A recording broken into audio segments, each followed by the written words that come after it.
Surat Al-Hadid nomor surat 57 ayat 20.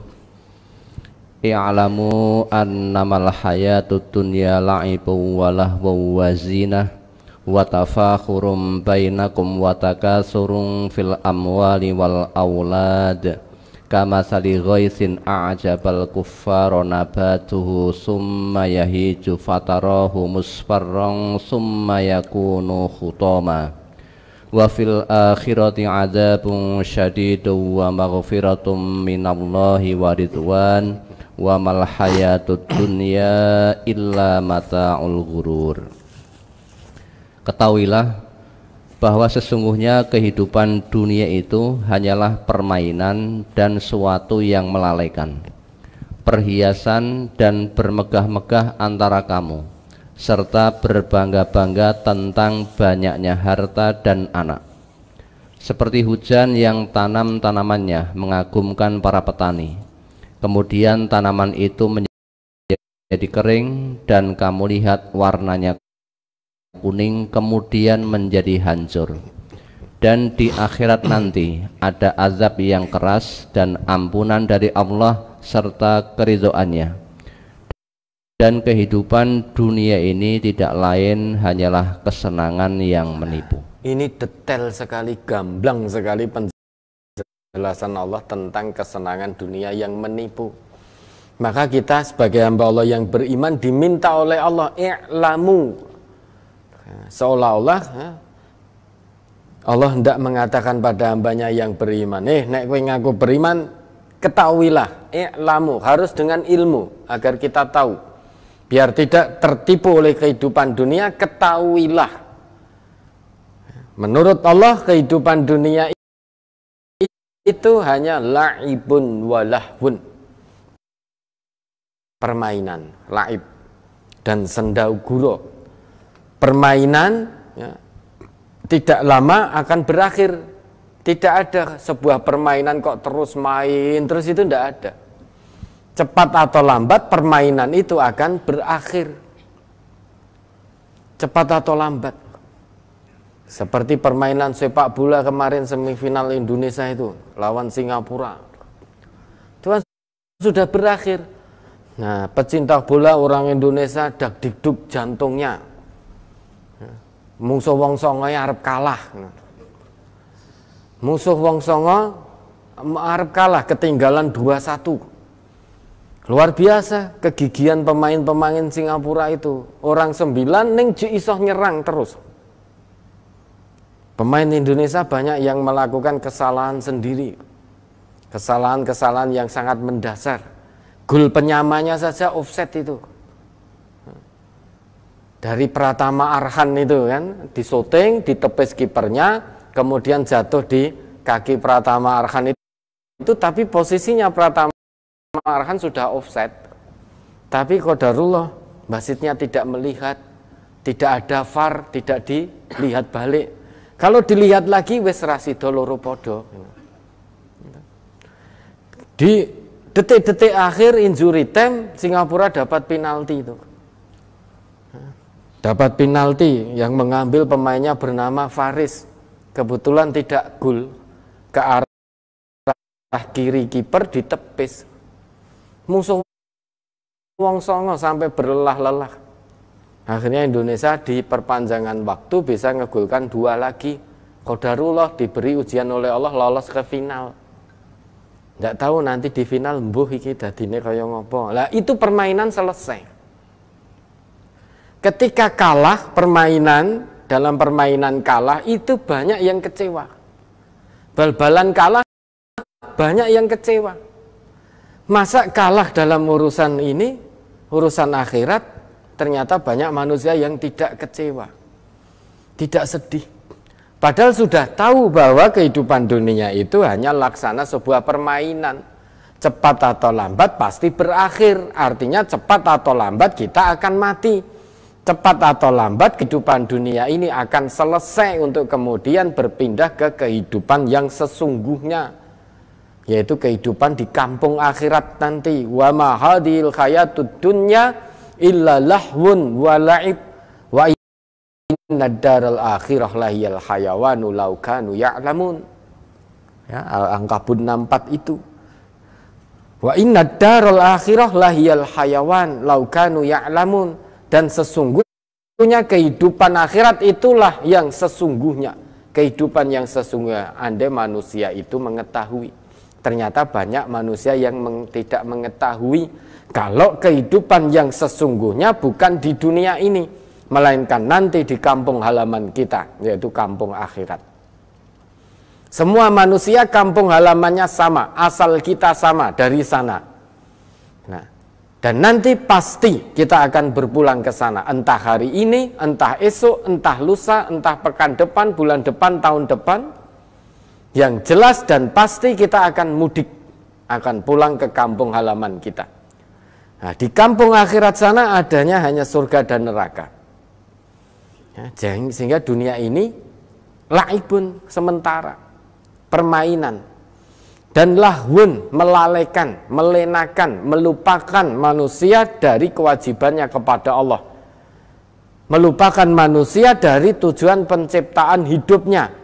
Tujuan Allah menciptakan hidup manusia itu untuk ibadah. Maka seharusnya kehidupan dunia ini, apapun wujudnya, apapun aktivitasnya, hendaknya jangan sampai keluar dari tujuan penciptaan manusia, yaitu ibadatullah, untuk beribadah kepada Allah, li'ibadatillah.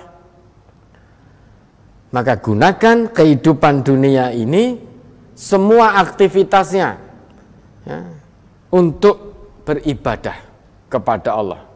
Namun tidak sedikit di antara manusia, anehnya manusia ini yang juga ngaku sebagai orang Islam, namun banyak yang terperdaya dengan permainan dunia ini, dengan tipu daya manusia dunia ini, sehingga banyak pula orang yang ngaku Islam lalai kewajibannya kepada Allah.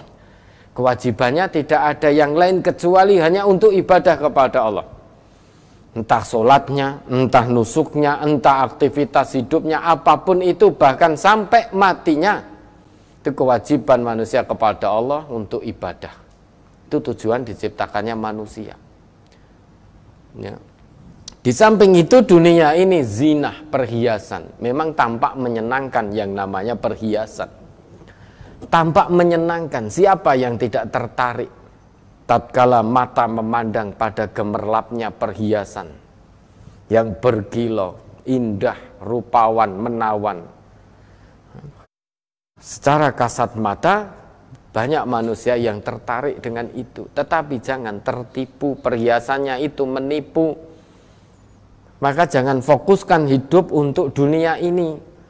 Tujuan hidup kita akhirat, jangan puas hanya hidup di dunia. Ingat, akan ada kehidupan yang sesungguhnya, yaitu di kampung akhirat. Maka fokus hidup kita untuk akhirat, bukan untuk dunia ini. Jangan terlena dengan gemerlapnya dunia.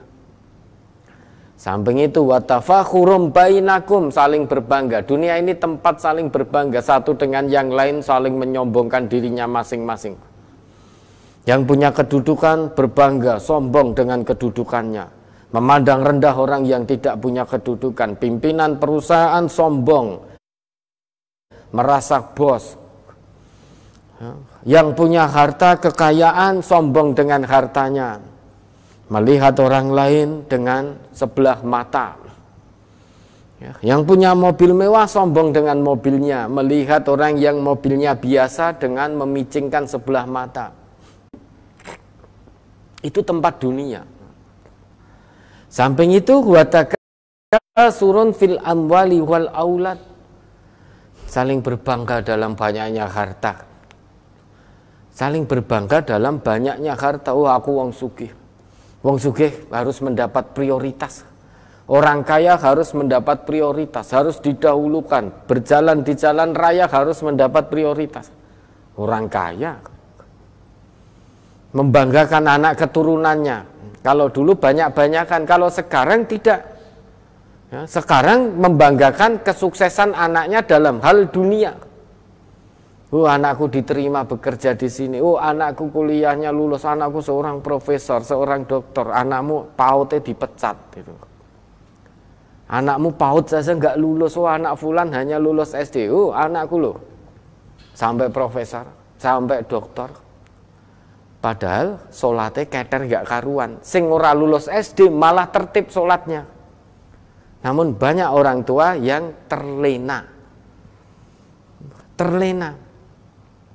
Wis ora apa-apa. Salate keter apa-apa, sing penting sing dikejar dunia sik. Ini nek duniane dapat engko salat didandani gampang.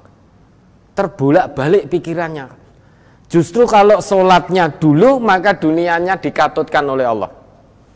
Ya, janji Allah, janji Rasul itu saat kita mengedepankan akhirat maka dunia akan dibuat mengejar kita.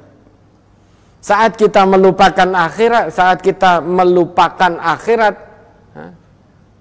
mengedepankan dunia, maka akhirat juga akan meninggalkan kita. Saat mengedepankan akhirat, dunia akan dibuat mengejar kita. Saat mengedepankan dunia, akhirat dibuat lari dari kita. Pilih mana coba? Nah, kita terbolak-balik saat ini. Oh ini bapak, ini anaknya dereng salate dereng sregep, wis ya pripun nggih mengke pelan-pelan. Tapi kalau urusan dunia, nak kowe kudu ngene. Kowe kudu rengkeng siji. Sehingga anaknya tertekan karena orang tuanya banyak gaya, anaknya yang menjadi tertekan. Kamu harus lulus ini, kamu harus kuliah di sini, fakultas ini, nanti begini, kerjanya di sini, ini delalah oleh Allah tidak diizinkan, mak plekentis gitu. Oleh Allah tidak diizinkan. Keinginan manusia banyak, namun Allah memberi itu tidak sesuai keinginan manusia. Allah memberi manusia itu tidak sesuai keinginannya. Tidak semua keinginan manusia diberi oleh Allah. Tidak diberikan semuanya oleh Allah. Nah, begitu tidak terpenuhi keinginan dunianya, nglokro, malu, sing biasane ranking siji kok ora ditampa ning kampus ini. Sing dulu sak kelas ra tau ranking malah ditampa ning kampus itu, jurusane padha sing dituju.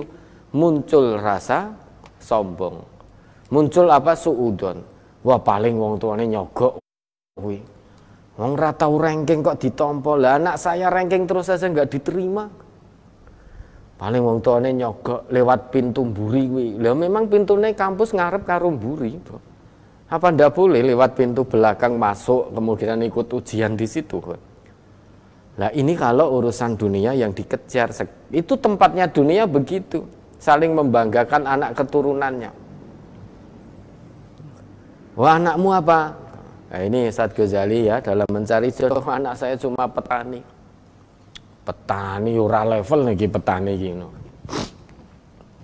Harusnya yang nanti menjadi istri atau suami anak saya yang pendidikannya ini SSS ini, nah, tidak itu yang penghasilannya segini, yang anunya segini lah niki neng enten ada pendidikannya tinggi, penghasilannya besar tapi agamanya tidak bagus, itu masih pergaulan bebas, masih ini oh enggak apa-apa, masalah agama nanti mengikuti, dididik, dibina.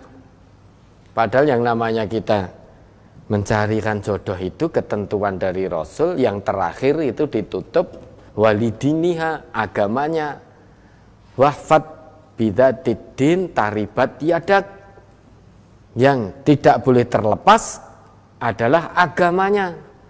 Kita pegang teguh agamanya, niscaya akan beruntung dunia akhirat. Gak cantik ya boleh, gak kaya boleh, bukan keturunan bangsawan, bukan keturunan pejabat, tidak keturunan wong sugih boleh. Yang tidak boleh hilang agamanya. Syukur-syukur ya sugih, ya ayu, keturunan baik-baik dan agamanya baik.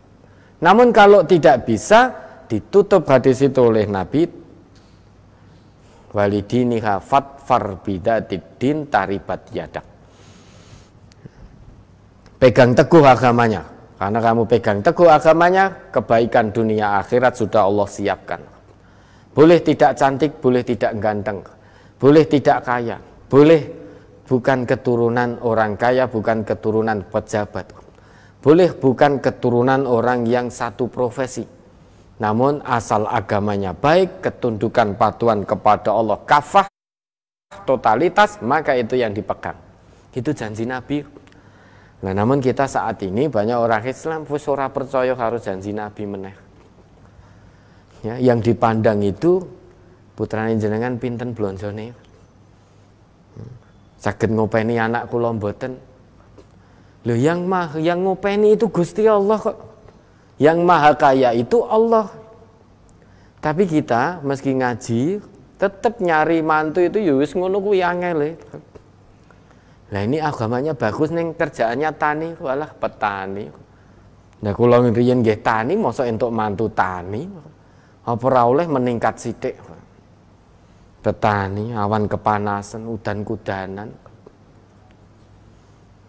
Tapi niki taat betul kepada Allah, agamanya bagus, insya Allah soleh. Ya kalau agama itu kan nanti bisa kita bina, kita didik, kita bina.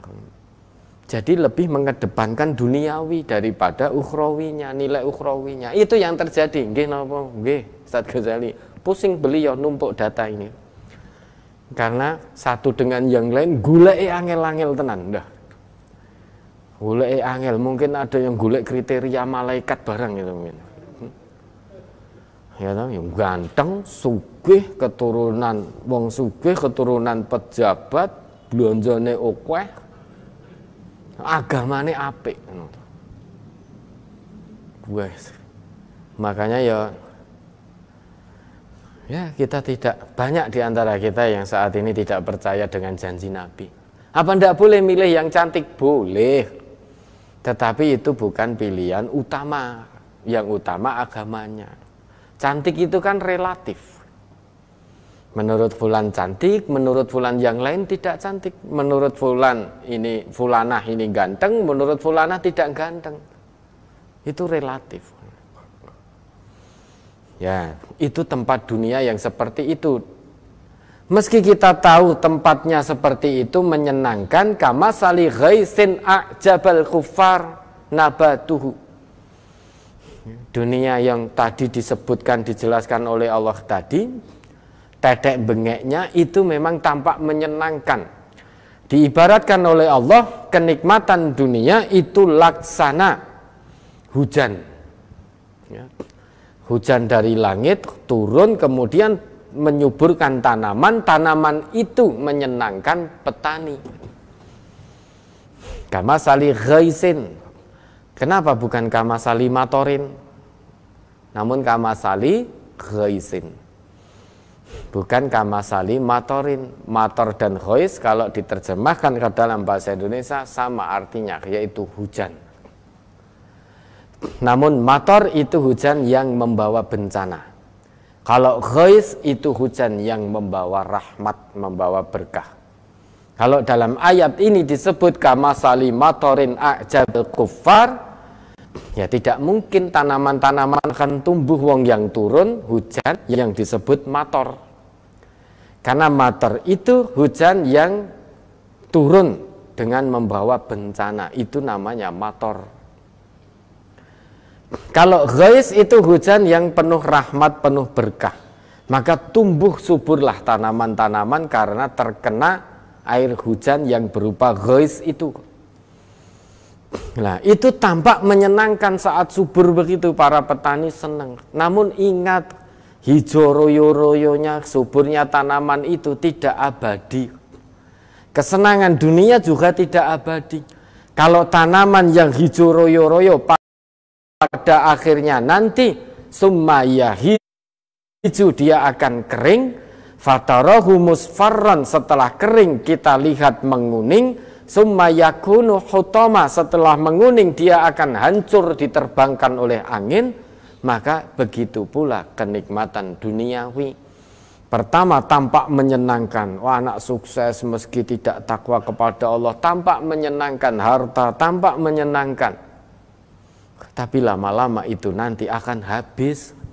Anak yang sukses, ya lama-lama anak akan mati. Kita pun juga akan mati. Harta yang banyak lama-lama juga akan musnah.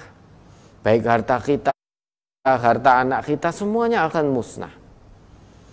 Sebagaimana tanaman yang menyenangkan petani tadi, awalnya tampak subur, panen ini itu, menghijau royo-royo, sedap dipandang mata.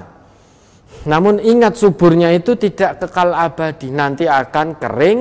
Setelah kering akan nguning, setelah nguning hancur diterbangkan oleh angin tanpa bekas. Itu gambarannya. Dan wa fil akhirati adzabun syadidu wa maghfiratum minallahi wa ridwan. Kita dijelaskan oleh Allah, diberi pilihan oleh Allah. Kalau dunia seperti ini nanti selesai, sebagaimana tanaman yang kering hancur, kemudian kehidupan dunia selesai, maka tinggal yang ada kehidupan akhirat. Wa fil akhirati adzabun syadid wa maghfiratum minallahi wa ridwan. Kalau kehidupan sudah hancur, sudah binasa, sudah selesai, maka tinggal yang ada kehidupan akhirat. Itulah kehidupan sesungguhnya. Sedang di akhirat itu ada azab yang syadid, azab yang keras. Namun di akhirat juga ada maghfiratum minallahi wa ridwan, ampunan dari Allah dan keridhaan dari Allah. Pilih mana? Pilih siksaan keras saat kita pulang kampung nanti di akhirat, atau pilih ampunan dari Allah dan keridhaan dari Allah? Tentukan dari sekarang, titi jalan menuju itu. Kalau pilih siksaan yang keras, ya sudah, tidak usah ikut aturan Allah, tidak usah ikut aturan Rasulullah, wis mesti tekan nanti pada siksaan yang keras.